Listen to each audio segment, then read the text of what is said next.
Inna ad-dina 'indallahil Islam.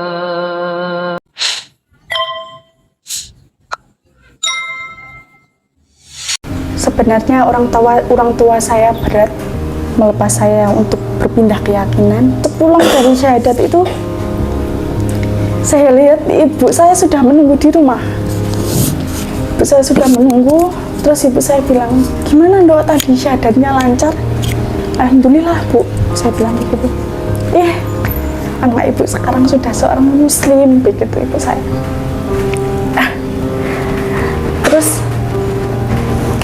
ibu saya menangis di situ. Saya bilang gini, tuh kenapa bu, ibu kok menangis? Saya bilang itu. Ibu nggak suka ya? Ibu nggak ridho ya saya masuk Islam? Saya bilang begitu.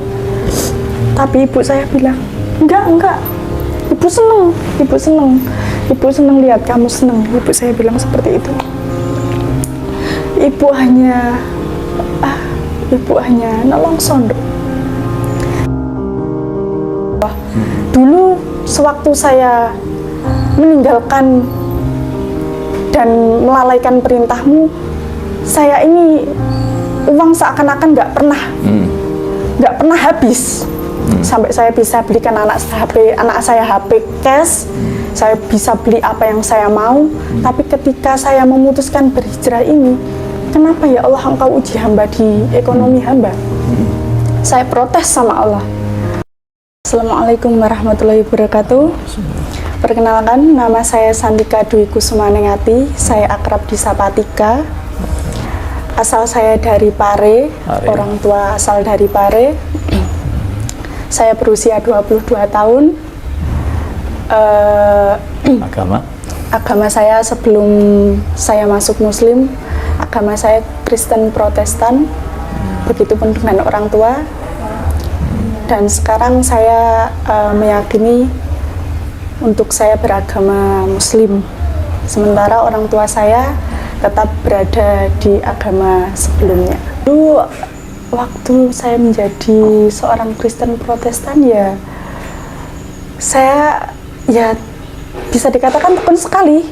Apalagi ke gereja setiap minggu dari mulai saya kecil sampai saya beranjak remaja, bahkan sampai saya sekolah SMA itu saya masih menjadi seorang Kristen. Setiap hari Minggu saya ke gereja. Yang dulu masih anak-anak saya selalu suka untuk sekolah minggu. Dan bahkan saya sudah sempat dibaptis. Dan saya sudah sempat menerima nama baptisan itu tadi. Sudah pernah siapa dibaptis. Nama? Dulu Lydia. Lydia. Terus akhirnya saya memutus. Tapi memang lingkup pergaulan saya dulu, teman-teman saya banyak yang Muslim. Meskipun saya kecil sering ke sekolah minggu, tapi mayoritas di kampung saya seorang Muslim. Jadi saya ikut teman saya bersih-bersih musola, saya ikut.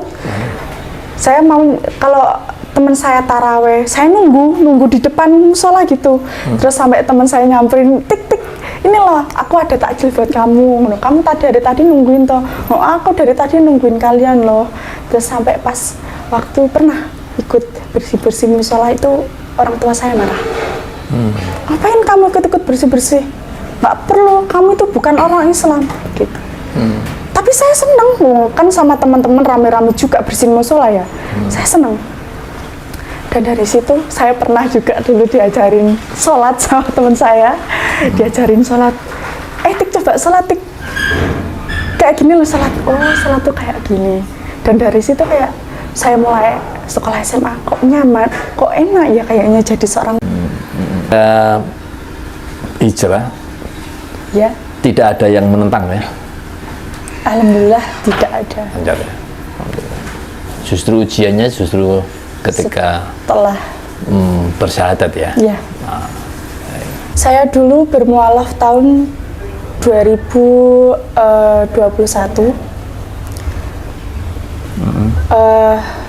Dan dulu memang saya bermualaf berperantara dengan menikah. Dulu saya pernah menikah muda dan qadarullah pernikahan saya tidak jadi. Saya bermualaf tahun 2021 akhir, Nggih. yang memang dulu memang saya dari hati saya ingin sekali bermualaf dan masuk ke agama Islam, namun saya bingung untuk memberitahu orang tua saya bagaimana. Dan Allah memberi jalan dengan perantara menikah. Saya ikut perkumpulan mualaf center ini dan saya disyahadatkan, di mana orang tua saya tidak menyaksikan. Saya diantar oleh teman ibu saya. Sebenarnya orang tua saya berat melepas saya untuk berpindah keyakinan. Ibu saya bilang seperti ini, "Dok, kamu yakin kamu mau ikut Islam juga?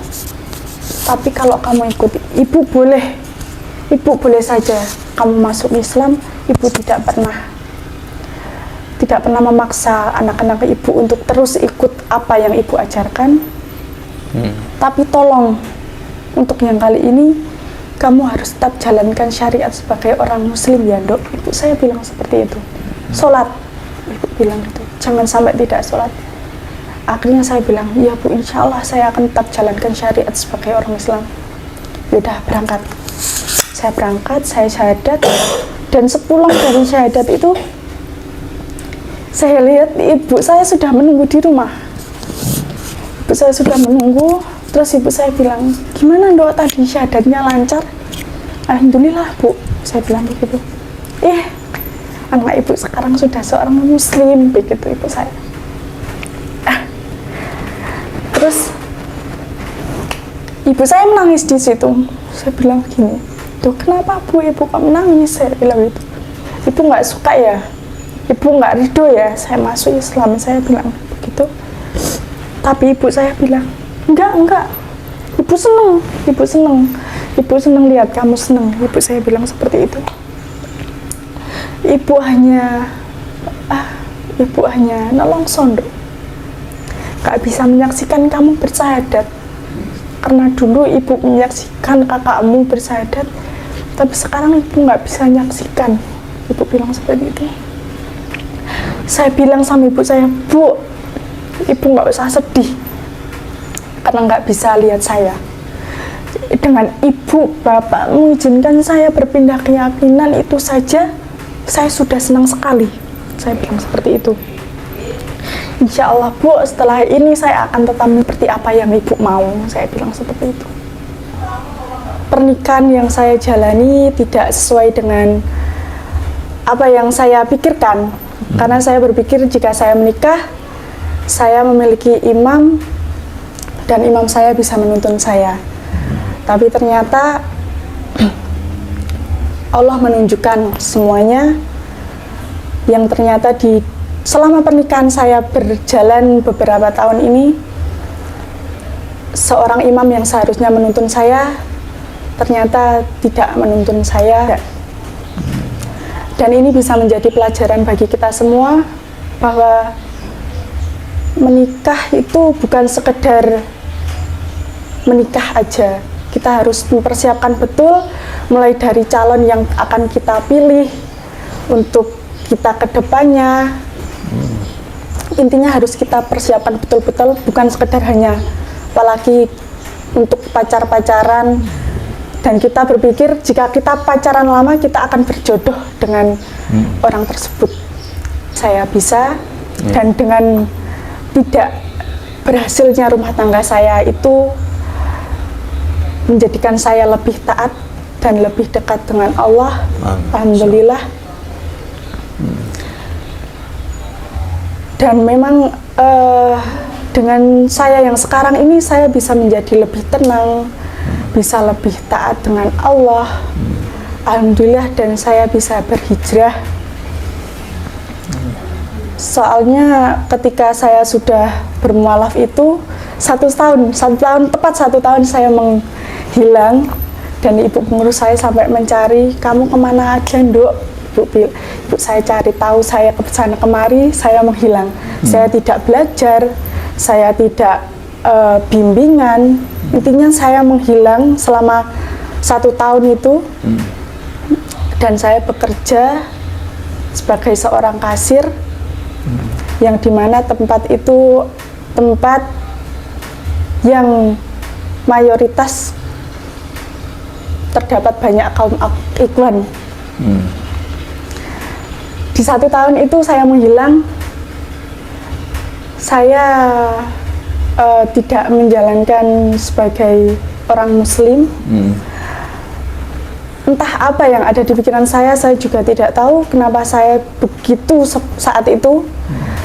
Saya sering olahraga bersama kaum ikhwan, saya berkumpul dengan banyak kaum ikhwan, saya mengenakan pakaian yang tidak patut dicontoh sebagai seorang muslimah. Intinya saya tidak dapat dikategorikan sebagai seorang muslimah saat itu. Muslimah yang baik. Muslimah yang baik. Namun ketika saya merasakan kesenangan dunia, Allah memberikan ujian seperti itu di rumah tangga saya. Di sisi lain rumah tangga saya tidak terjalin dengan yang baik itu karena di sisi lain tidak bisa menjadi imam yang baik itu, tapi ada lagi masalah yang tidak dapat ditolong lah untuk berumah tangga. Akhirnya Allah memberikan ujian itu. Saya berpikir, apa saya akan tetap terus seperti ini? Sampai kapan saya akan mengejar dunia? Dan saya tidak pernah mengingat kematian. Dan semenjak itu saya waktu itu ikut yasinan rutinan di kampung saya. Waktu saya baca yasin, nggak tahu kenapa tiba-tiba saya tuh kayak ngerasa, aduh, saya udah nggak kuat ini, saya harus ketemu sama ibu saya, gitu, ibu pengurus saya. Akhirnya saya hubungi lagi, beliau bilang, ibu sudah cari kamu, ibu nanti kamu, kok kamu nggak ada kabar, ibu bilang begitu. Akhirnya saya datang ke rumah ibu. Sebelum saya cerita, orangnya sudah tahu, beliau sudah tahu. Maksudnya Bu Wiwin ya? Bu Wiwin. Bu Wiwin bilang, ibu tahu kamu ada masalah, ibu bilang begitu. Udah saya cerita semuanya, saya menangis sejadi-jadinya ke ibu saya ini. Ibu bilang sempat cari dulu anaknya, maksudnya suami saya cari dulu, kan selama ini kan juga udah pisah, nggak tahu dia kemana. Saya sudah coba cari, tapi memang tidak ada jawaban. Terus ibu bilang, ya memang mungkin ini sudah jalan kamu. Dan semenjak itu saya memutuskan untuk berhijrah, benar-benar berhijrah. Saya membuang pakaian-pakaian saya yang tidak layak untuk dipakai sebagai seorang muslimah, dan saya memutuskan untuk berhijab. Di kerjaan pun saya memutuskan untuk berhijab. Dan di kerjaan itu tadi saya bisa melihat siapa orang yang memandang saya secara fisik, melihat suka dengan saya karena fisik saya, dan siapa orang yang benar-benar melihat sisi baik saya. Saya kerja, saya pakai hijab. Di situ banyak yang komplain, gak pantas kamu pakai hijab, ngapain kamu pakai hijab? Saya cuma bisa diam, saya kasih senyum aja. Terus banyak yang bilang, loh, kamu pakai hijab ya sekarang? Kamu cantik loh pakai hijab, kamu cocok pakai hijab, kamu kelihatan lebih muda, nggak kayak tante-tante kayak kemarin, Masya Allah. Dan selama saya berhijrah, tidak sedikit yang menghujat saya karena masa lalu saya yang seperti itu. Mereka bilang, percuma kamu berhijab, percuma kamu berhijrah kalau sifat kamu kayak gitu. Saya cuma bisa diem, saya terima, karena di saat saya memutuskan untuk berhijrah, saya juga harus berusaha menahan diri untuk tidak menerima kejahatan yang saya terima dari orang lain. Karena mengingat saya berubah, itu rasanya gampang sekali. Hanya menggunakan hijab panjang, pakaian syar'i, mengenakan kaos kaki. Saya pikir saya sudah berubah. Ternyata tidak. Di mana saya harus menata niat saya kembali karena Allah. Saya harus menjaga lisan, membenarkan bacaan sholat saya kembali, dan yang terpenting saya harus bisa menahan diri untuk tidak membalas kejahatan orang lain yang saya terima. Intinya saya memutuskan untuk bersabar. Yang namanya sabar itu tidak ada batasnya. Jika orang bilang sabar itu ada batasnya, Mbak, nggak ada. Kita memutuskan untuk sabar, sabar itu tidak ada batasnya. Sabar itu tidak boleh marah, sabar itu tidak boleh dengki. Lagi di perjalanan saya tadi, akhirnya saya memutuskan untuk berhijrah itu, dan akhirnya saya mengurus perceraian sendiri, saya bekerja sendiri, saya menghidupi anak saya sendiri. Jadi saya seorang single mommy dengan 1 anak. Saya berpikir, ya Allah, habis ini saya gimana? Saya seorang diri, saya bekerja sendiri. Nanti anak sekolah ini gimana ya Allah? Saya pernah berada di titik terendah di mana saya itu benar-benar tidak punya uang sama sekali, sedangkan hari raya hampir tiba. Saya hanya bisa berdoa dan minta sama Allah. Pegangan saya selama itu hanya Allah. Saya nggak, meskipun saya punya orang tua, prinsip saya tidak pernah ingin menyusahkan orang tua saya. Karena dengan perjalanan saya yang rumah tangga tidak jadi, dari situ saya tahu bahwa menyakiti hati orang tua saya. Dan saya tidak ingin lagi dengan membebani kebutuhan saya di orang tua saya. Saya cuma minta sama Allah, saya berdoa sama Allah, ya Allah, habis ini hari raya, saya perlu zakat. Tapi sedangkan saya ini nggak punya uang, ya Allah, saya minta saya protes sama Allah. Dulu sewaktu saya meninggalkan dan melalaikan perintahmu, saya ini uang seakan-akan nggak pernah habis. Sampai saya bisa belikan anak saya HP cash, saya bisa beli apa yang saya mau. Tapi ketika saya memutuskan berhijrah ini, kenapa ya Allah engkau uji hamba di ekonomi hamba? Saya protes sama Allah. Saya nangis, saya ulang-ulang doa saya setiap hari. 2 hari sebelum lebaran, setelah saya sholat maghrib, saya buka HP saya. Kakak sepupu saya chat saya dan bilang, Dok, ini ada zakat mal dari kakak buat kamu. Saya nangis sejadi-jadinya, ya Allah, ternyata engkau memang jawab apa yang menjadi doa saya selama ini. Engkau jawab apa yang menjadi permintaan hamba, dan engkau jawab tepat pada waktunya, ya Allah, saya bilang begitu. Dan setelah itu rezeki mengalir terus. Alhamdulillah, saya bisa zakat, saya bisa kasih THR ke keponakan saya bisa belikan anak saya baju, Masya Allah. Dan dari itu saya berpikir, ya Allah, maafkan hamba selama ini telah meninggalkanmu, saya bilang begitu. Dan dari situ saya berpikir, lantas perihal apa lagi yang membuat saya lalai akan perintah Allah?